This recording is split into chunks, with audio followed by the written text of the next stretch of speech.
E aí, colegas plastimodelistas, bem-vindos ao canal da Cia da Scala. Aqui quem fala é o Renato Ferreira. Esse vídeo aqui que eu estou fazendo agora é para cumprir uma promessa. Eu tinha feito uma postagem aí no Instagram alguns meses atrás, dizendo que eu faria um review de dois modelos que eu tenho aqui, né? Um ainda não está pronto. Faria um review desse aqui, desse coraçado aqui, que é o Tirpitz, e também faria um review pós-montagem do Bismarck. O Bismarck ainda não está pronto, então eu prefiro fazer um review do kit pós-montagem, porque é um kit que leva muito tempo para ser montado. Então, se eu for ficar fazendo cada coisinha que eu faço, se eu fizer um vídeo para colocar no YouTube, eu vou perder mais tempo, às vezes, fazendo vídeo do que com o modelo, né? O modelo é extremamente complexo. Às vezes, para você fazer um pequeno detalhe aqui, você perde um bom tempo, né? Não é como você fazer, por exemplo, vídeos de montagem de aviões ou de, de blindados, né? De militaria. Isso aqui, às vezes, você para um pouquinho para mexer e você faz um pequeno detalhe. Então, seriam, se duvidar, centenas de vídeos até que um modelo desse ficasse pronto. Então eu falei, não, eu vou fazer um review pós-montagem, mostrando as dificuldades, quais foram as técnicas utilizadas para aqueles que gostam de montar embarcações ou que gostariam, né, de se aventurar a fazer um modelo como esse, já tivessem aí algumas dicas das dificuldades encontradas, e não foram poucas não, tá? Esse modelo aqui eu utilizei aftermarket, tá? Eu utilizei photoetch, e utilizei também um deck de madeira para dar mais realismo ao modelo, e é disso que eu vou falar nesse vídeo. Então eu já peço para você, já deixa um like aí no vídeo, se inscreve no canal, tá? Pretendo fazer diversos vídeos, não só de modelos que eu monto, também tem de ferramentas utilizadas no hobby, né? Eu sei que muita gente já faz vídeos sobre isso também, mas cada um tem a sua opinião, a sua maneira de fazer as coisas. Então é interessante, né? Se inscreve no canal, ativa as notificações, deixa um comentário aí do que você achou no final, beleza? Então vou rodar a vinheta e logo em seguida eu retorno aí para a gente conversar sobre esse modelo aqui, ok?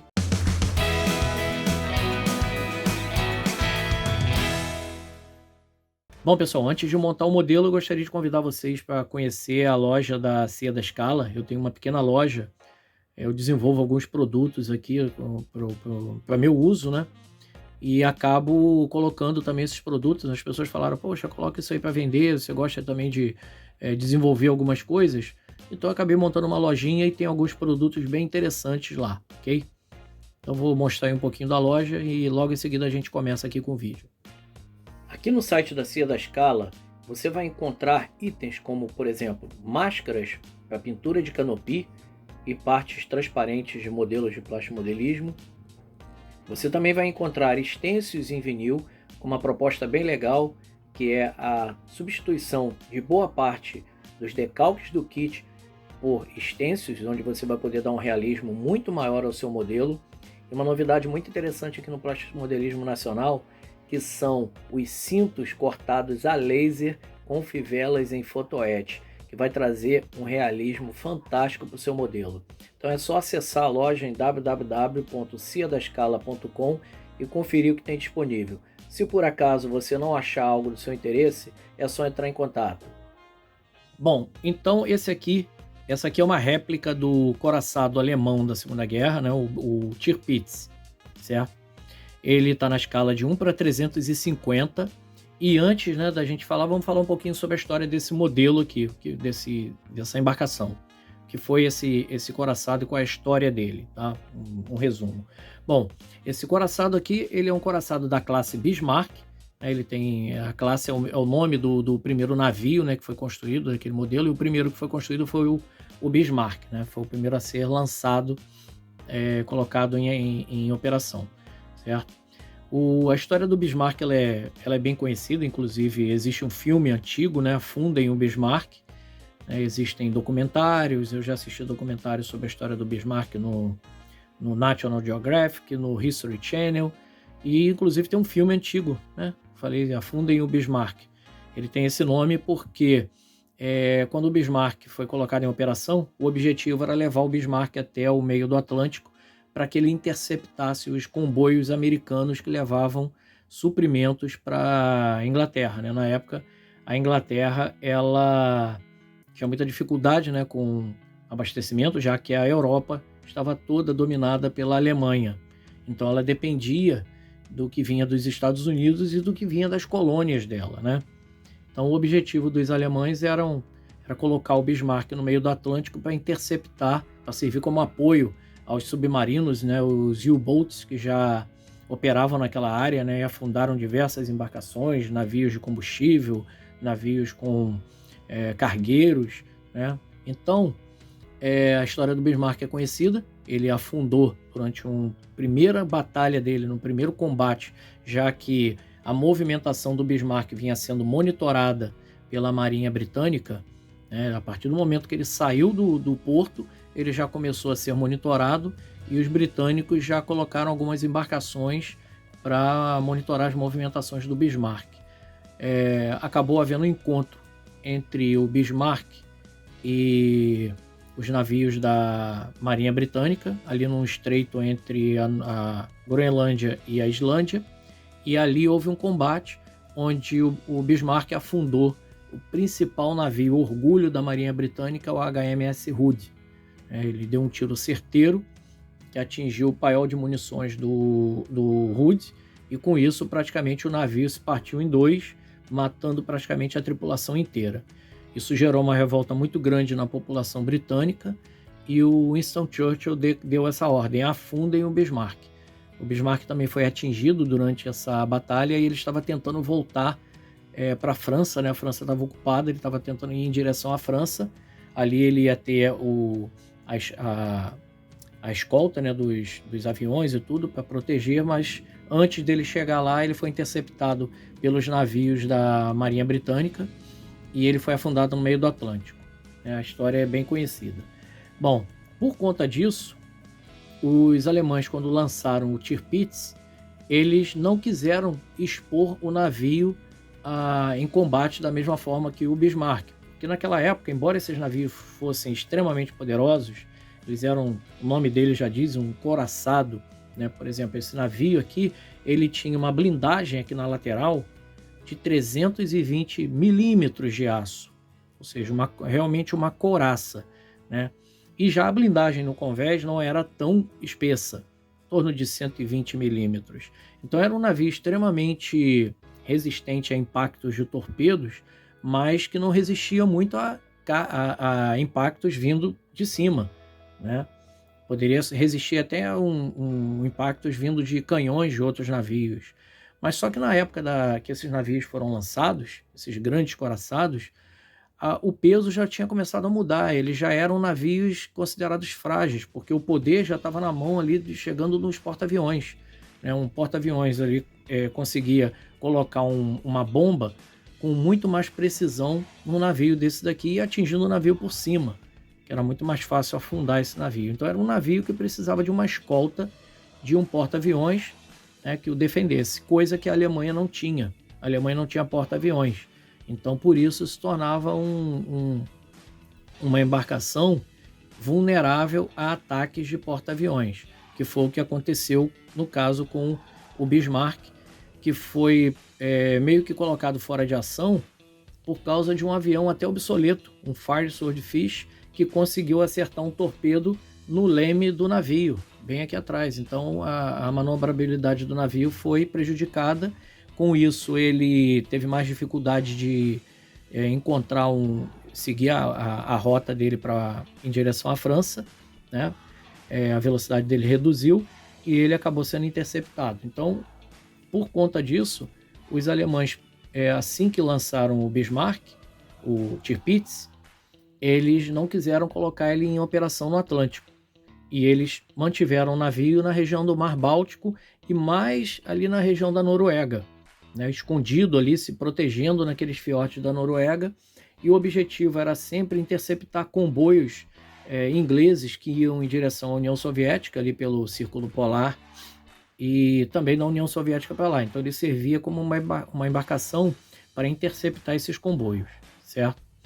Ele foi colocado em operação, foi para o mar em 1939, e para você ter uma ideia, enquanto ele ainda estava no porto, finalizando ali a construção dele, ele já estava sendo atacado pela Força Aérea Britânica, pela RAF.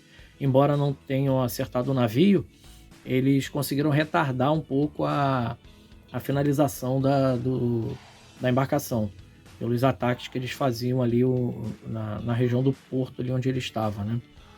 Logo em seguida ele atravessou ali o Mar Báltico e foi se esconder ali na Noruega, tentando interceptar esses comboios. Ele praticamente não participou de nenhuma grande batalha, certo? A única vez que esse navio disparou os canhões dele contra alvos de superfície foi contra uma estação meteorológica que era operada lá pelos noruegueses, né? Os noruegueses estavam no exílio, né? Então existia uma estação meteorológica, um ponto remoto ali na Noruega, e foi a única vez, foi o único ataque que ele fez com os canhões dele de superfície contra esse tipo de alvo, certo? A maior parte do tempo ele passou se defendendo contra os ataques da Força Aérea Britânica. E foram diversos ataques, foram diversas tentativas de afundar o Tirpitz, certo? Na maioria o navio foi danificado várias vezes, sofreu danos severos e mesmo assim eles conseguiam recuperar o navio voltava a navegar e continuava ali tentando interceptar os comboios, certo? Até que chegou um ponto em que o navio praticamente já não navegava mais, ele já estava atuando como uma bateria fixa no mar, uma bateria antiaérea, os canhões dele, praticamente ele era atacado sempre pelo ar, então até os canhões dele, os próprios canhões utilizavam cargas antiaéreas, né, aquelas flak. Eles utilizavam para tentar combater os bombardeiros, os Lancasters que vinham atacar o navio, né? Bom, chegou um ponto em que foi construído um banco de areia para apoiar o navio, para que ele não emborcasse, né? Ele já não tinha praticamente nem flutuabilidade, então foi construído um banco de areia para escorar o navio praticamente ali, e durante o último ataque da Força Aérea Britânica, foram tantas bombas jogadas em cima do navio que o próprio banco de areia se desfez, e com isso o navio perdeu a flutuabilidade e acabou emborcando. Eram navios extremamente difíceis de afundar, muito bem construídos. Então ele acabou emborcando, a tripulação, uma parte da tripulação veio a morrer, durante o ataque, outros fugiram, alguns ficaram presos dentro do casco e depois foram resgatados, mas isso já foi em 1944, praticamente. Então foi um navio que, perto do Bismarck, que é muito mais conhecido, ele também teve uma vida extremamente atribulada, participou de muito mais combates até do que o Bismarck, praticamente tentando se defender o tempo todo, né? Bom, falando um pouco sobre essa miniatura aqui. Esse modelo aqui é um modelo da Academy, na escala 1:350, mas ele é o mesmo molde utilizado pela Tamiya. A Tamiya também tem um Tirpitz na escala 1:350. Então, até onde eu pesquisei, esse aqui é o mesmo molde, a Academy reembalou esse molde. Se eu estiver errado, alguém coloca aí no comentário, mas até onde eu pesquisei, esse kit também, a Tamiya também vendeu esse kit, tá?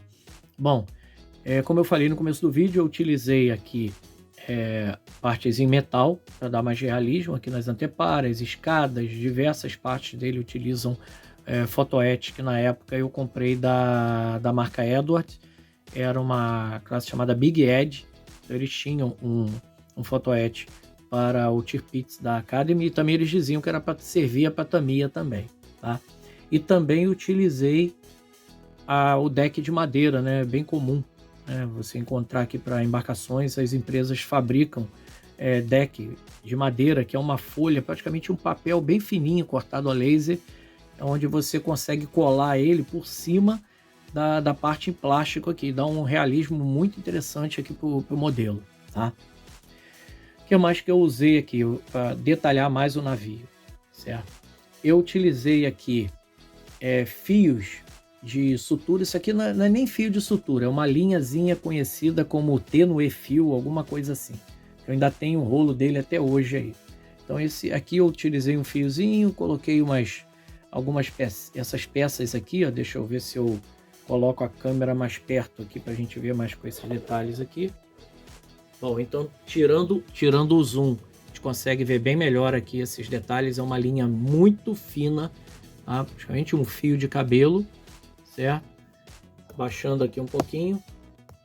Agora a gente tem uma noção aqui de como foi construído aqui, certo? Esse modelo aqui, ele ficou dentro de um armário durante um tempo. E esse armário tinha algumas frestas, era uma espécie de uma vitrine. E acabou entrando um pouco de poeira aqui, tá?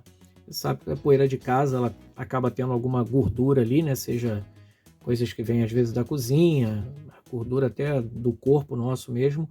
E é tipo uma poeira difícil de tirar, certo? Então, em algumas partes aqui eu consegui passar um pincel para limpar, né? Fui limpando, mas algumas partes é muito difícil, tá? Por mais que você tenha cuidado aqui, se passar um pincel aqui pode arrancar alguma coisa.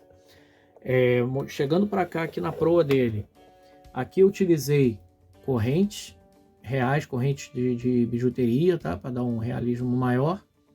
Então utilizei correntes. Aqui vocês conseguem ver aqui a parte do guarda-corpo. Olha, aqui ele já sofreu um acidente, tá? Já é a segunda vez que isso aqui quebra. Né? É um modelo muito delicado, então até para tirar ele de algum lugar tem que ter um cuidado muito grande. Então aqui eu vou ter que fazer um reparo. Eu já fiz uma vez e ele já acabou quebrando de novo um mastro que tem aqui na frente. Mas isso é tranquilo de reparar, certo? Esses navios aqui, eles possuíam alguns aviões utilizados para fazer reconhecimento aéreo, né? Naquela época o radar era limitado, né? Então haviam alguns aviões aqui, no caso ele tinha esses dois aviões aqui, o Arado 196, né? Eram aviões para fazer o reconhecimento aéreo. Eles normalmente ficavam dentro de um hangar que fica aqui embaixo desses barcos aqui. Aqui na miniatura eu representei os dois aqui na catapulta de lançamento dele, né? Tem um do lado de cá e o outro tá do lado de lá. Então representei os dois aqui, em vez de colocar eles dentro como se eles não tivessem ali. Essas asas deles eram dobráveis, então era possível colocar lá. Aqui tinham dois guindastes que eram utilizados para mover o avião, né? Tirar o avião de lá de dentro e trazer aqui para cima da catapulta. E aqui existia um outro guindaste maior que era responsável por pegar o avião quando ele retornava, né? Ele parava aqui perto do costado do navio e esse guindaste aqui pegava o avião e colocava aqui em cima, certo? Bom, tem aqui a parte da bandeira, né? Deixa eu subir um pouquinho a câmera aqui para mostrar para vocês. Tem a parte da bandeira, que eu consegui esse efeito aqui da bandeira como se estivesse tremulando, né? O vento batendo nela. Tem outra aqui atrás também onde eu consegui esse efeito, certo? Essas bandeirinhas aqui, elas não vieram com o modelo, eu tive que comprar à parte, né? E a técnica que eu utilizei aqui para dar esse efeito da bandeira tremulando ao vento, isso aí é um decalque, né? É um decalque. O que eu fiz foi colar esse decalque em cima de uma folha de papel alumínio, essas utilizadas aí na cozinha. Então eu colei o decalque em cima da folha de papel alumínio e eu consegui manter ele com esse formato. Ficou bacana. Eu gostei muito do resultado que eu consegui aí. A pintura desse modelo. Para pintar esse modelo eu utilizei tintas da Tamiya. Eu não atentei muito com relação à cor. Tá? A cor aqui do costado, a Tamiya tem uma cor chamada Whole Red, né, que é o vermelho casco. Mas eu não gostei muito daquela cor, eu achei muito vermelho. E eu achei que ficaria melhor assim, ele puxando um pouco mais para o marrom. Então eu peguei a própria tinta, misturei um pouco com o marrom para quebrar um pouco daquele vermelho. Ele acabou ficando um avermelhado assim, mas eu acho que ele está mais próximo do real. Até mesmo porque eu acredito que com o passar do tempo, né, o navio na água, essa cor começasse a se tornar mais escura. Então eu quis fazer essa representação. Já o Bismarck, que eu estou construindo ainda, como eu estou representando o Bismarck praticamente novo, ele era um navio novo, né? Estava desgastado ainda na pintura, né? Ele já tem essa parte da linha d'água. Deixa eu mostrar aqui para vocês, chegar para trás aqui. A câmera ficou aqui. Então, essa parte aqui, ele, no caso do Bismarck, ele é mais vermelho um pouco, certo? Aqui nos canhões do navio, eu depois vou virar o outro lado, né? Eles têm essa parte branca aqui, ó. Era uma espécie de uma lona. Fazia aqui a vedação aqui da entrada aqui dos canhões, né? Deixa eu chegar para cá, né? Isso aqui eu comecei fazendo com essa fita Teflon, fita Teflon, isso daqui, certo? Na época foi o que eu achei que ficaria legal, né? Foi a primeira vez que eu peguei um modelo desse para fazer. Eu nunca tinha feito nada naval, tinha montado apenas aeronaves na escala 1/48. E aí eu resolvi encarar esse desafio, não só encarar um modelo desse na escala 1/350, como também pegar uma das pinturas mais complexas. Eu falei, se eu posso dificultar, para que eu...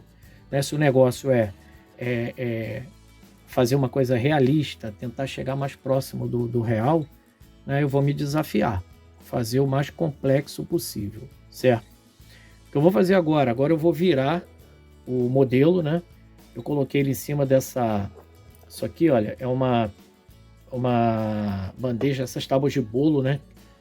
É a melhor coisa que eu encontrei para poder trabalhar com um modelo como esse. Tá? Deixa eu colocar um zoom aqui, um zoom out aqui para a gente ver melhor. Bom, então eu dei um zoom out aqui para a gente ver direito, né? Eu tenho essa base aqui, que é uma base aí que o pessoal usa para fazer bolo, né? As mulheres usam aí para fazer bolo, não só as mulheres como os homens também, né? Os confeiteiros aí.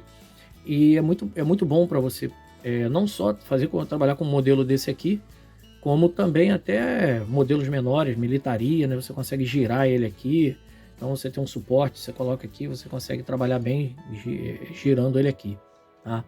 Então, como eu falei, eu vou virar ele aqui ao contrário, para a gente ver o outro lado, né? Os canhões todos virados para o outro lado, e eu já volto aí.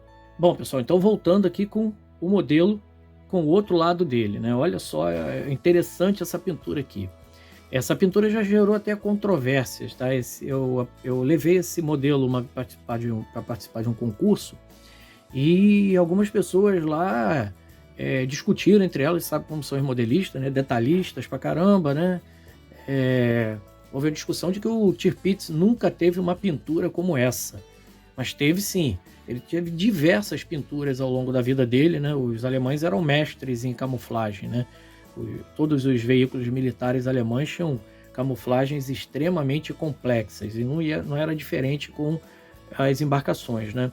Como o navio precisava se camuflar o tempo todo, sempre que ele mudava de lugar, não só quando ele mudava de lugar, também quando as estações do ano mudavam, o navio era totalmente repintado. Essa camuflagem dele aqui, essa camuflagem, se eu não me engano, foi a camuflagem que ele tinha em junho ou julho de 1943. Nessa época, no hemisfério norte é verão, então até por isso ele tem uma camuflagem mais colorida, né? Naquela época você não tinha tanto gelo. Existem outras camuflagens do Tirpitz que são várias faixas pretas, um fundo cinza com algumas faixas pretas. Provavelmente em algum momento ele estava próximo, dentro de um fiord, próximo a um paredão, onde você tinha ali vários riscos ali de gelo e a cor negra ali das rochas, né? Então o que eles faziam? Eles repintavam o navio inteiro para camuflar o navio, dificultar, né, o ataque da Força Aérea Britânica, porque eles tinham que atacar o navio de frente, já que atrás você tinha um paredão, né? Você tinha um paredão, então para os caras poderem enxergar o navio, eles vinham, né? O navio ali perto, eles vinham sempre nesse sentido aqui para atacar o navio. Então, camuflando o navio dessa forma, isso dificultava bastante o ataque inimigo, porque às vezes o tempo estava ruim, né? A condição climática não ajudava muito, então isso aí daí era mais um auxílio na hora que os alemães utilizavam para proteger o navio, tá? Esses canhões aqui são os canhões originais, tá? Agora eu vou Vou dar um zoom aqui de novo. Bom, isso aqui não é nada em metal, né? Às vezes as pessoas usam em metal. Aqui eu fiz a furação mesmo, procurei fazer a furação do canhão, tá? No Bismarck eu já utilizei canhões em latão, tá? Ele vai ficar bem bacana também, né? E eu representei o navio com todos os canhões virados para cá, na tentativa de se defender dos ataques que ele sofria, né? Fiz algumas marcas aqui do tempo, ferrugem, né? Era um navio que já estava há bastante tempo, ele tinha sofrido bastante, certo? Bom, quais foram as dificuldades que eu encontrei para fazer um modelo desse tipo aqui? Bom, lidar com fotoete é uma coisa extremamente complicada. Extremamente complicada. Colar fotoete é uma coisa, quem já utilizou sabe do que eu estou falando, né? O fotoete, às vezes ele é muito pequeno, às vezes a cola não adere bem, então você tem que ficar ali um bom tempo, às vezes segurando um tempinho ali, às vezes até 1 minuto, segurando o fotoete no lugar. Se você tira ali a pinça, alguma coisa, você está segurando ele no lugar, ele descola. Às vezes durante o trabalho, você vai colocar uma coisa e acerta a mão aí, como foi, por exemplo, esse radar aqui, olha. Deixa eu virar um pouquinho aqui para cima. O radar aqui, eu quase acabei com esse radar. Eu fui fazer alguma coisa aqui, eu bati com a mão, acabei com esse radar. E eu consegui desamassar ele todinho e ele ficou perfeito, tá? Eu falo assim, para quem vai montar um modelo como esse, você tem que planejar muito o que você vai fazer. Se você vai usar fotoete, praticamente é como se você estivesse montando um outro kit, né? Só o fotoete já é um outro kit. E eu aconselho sempre você ir fazendo de dentro para fora, tá? Deixa eu dar um zoom out aqui de novo.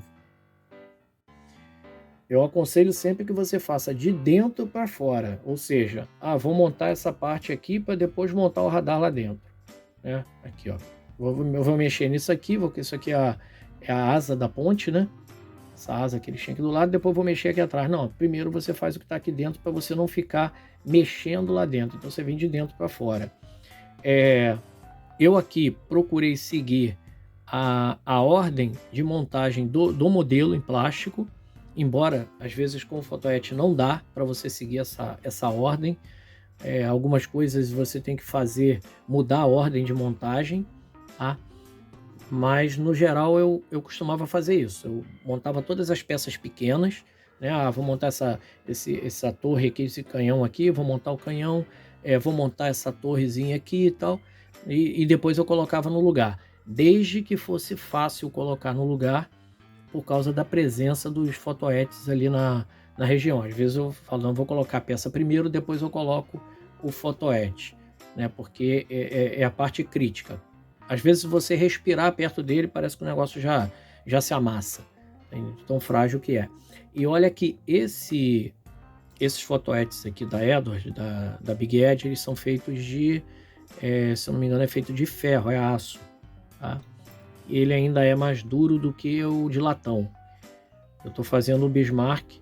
O do Bismarck é da marca Lion-Roar e é latão. O negócio amassa com mais facilidade ainda, tá?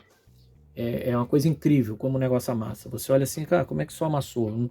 Não estava nem perto, porque você provavelmente alguma coisa passou ali perto, esbarrou no fotoete, já amassou o fotoete. É uma coisa terrível, tá? Para fixar esses cabinhos aqui, como é que eu fiz? Gotinhas de Super Bonder, né, de cianoacrilato. Aí eu vinha, esticava, ele passava ali perto, depois que ele colava, eu cortava uma pontinha ali, mas às vezes quando você corta ainda fica uma pontinha, então eu vinha com alguma coisa ali aquecida ali e encostava ali para tentar tirar uma pontinha de linha, alguma coisa que ficou aparecendo. E para finalizar, o que tem de mais interessante aqui, que é a pintura. Como é que eu consegui chegar nessa camuflagem? De onde saiu essa referência para fazer essa camuflagem? Bom, nenhum kit do Tirpitz que eu conheço tem decalques para fazer isso daqui.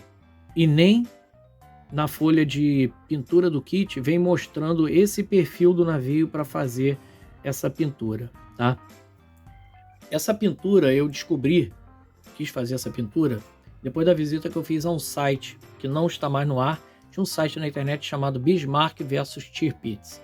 E ali tinha os diversos perfis mostrando as datas, né, onde o navio foi pintado daquela forma, tá? Essa pintura aqui, como eu falei antes, era a pintura que ele tinha em junho ou julho de 1943.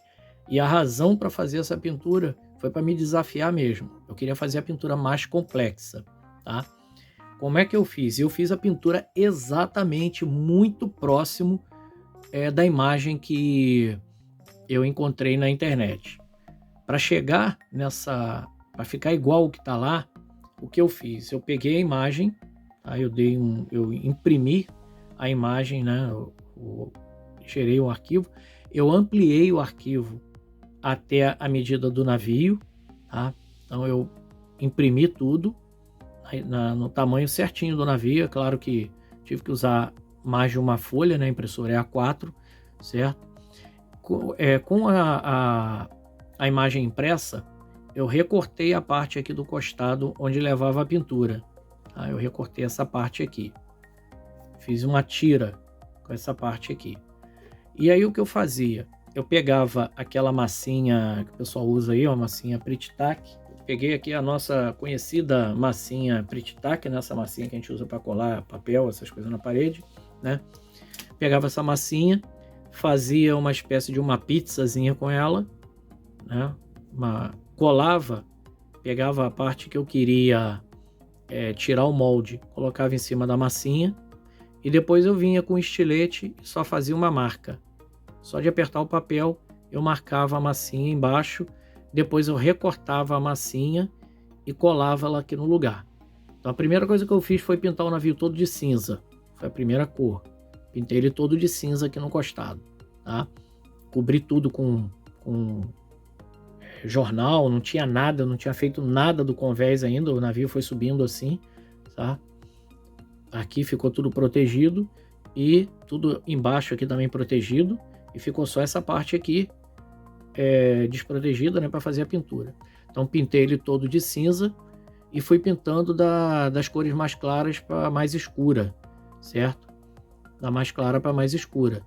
Depois que eu pintei, eu vim aqui e apliquei um bege em alguns pontos, né? Essa cor aqui, o caque, em alguns pontos, certo?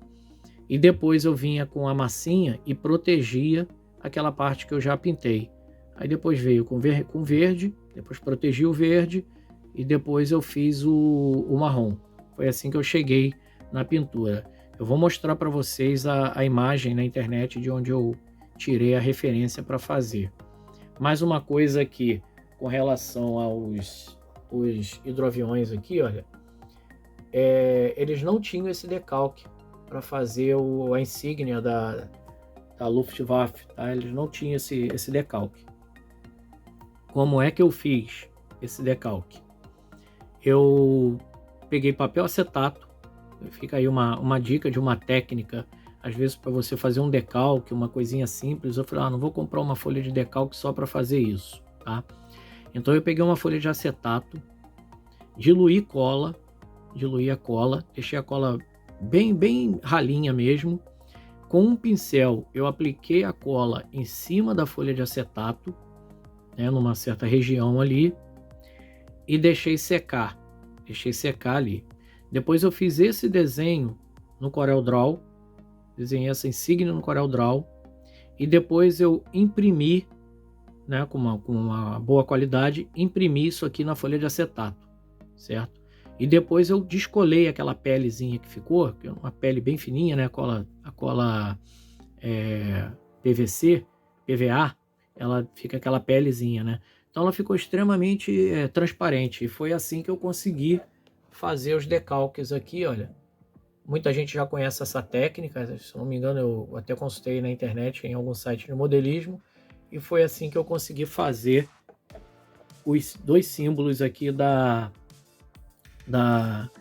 Força Aérea Alemã, né, da época, né? Hoje em dia ela já é diferente, em cima dos modelos aqui, certo?